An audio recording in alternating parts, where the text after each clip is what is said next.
बांधणं गावातल्या लोकांची होत नाही आणि घरासाठी येणारं कर्ज किंवा घरासाठी येणारा लाभ हा 1,30,000च्या वर दिल्या जात नाही। अशा भिकारड्या आणि तुटपुंज्या योजनेमुळे कोणाचंही भलं होणं नाही, म्हणून भाजप सरकारने सक्षम विकसित जसा शब्द वापरले तसे वर्तन करावं, बोले तसे चाले त्याचे वंदाय पावले। परंतु मला याच्यामध्ये स्पष्टपणे बोले तसा न चाले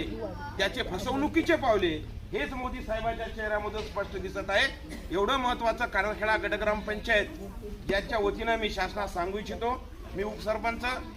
ॲडव्होकेट विजय ज्ञानबा राऊत आणि माझे समस्त उपस्थित गावकरी मंडळी, सरपंच सो मनकर्णाबाई ज्ञानबा राऊत, आम्ही या सर्व पद्धतीने या प्रोग्रामवर लेखित स्वरूपाचा ठराव घेऊन शासनाला ही बाब कळवणार आहे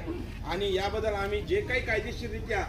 शासनाने जी काय आमची फसवणूक चालू केली हा कार्यक्रम दाखवून, कारण या कार्यक्रमाच्या माध्यमातून माझ्या गावात कार्यक्रम झाला, जो खर्च झाला तो केवळ व्यक्ती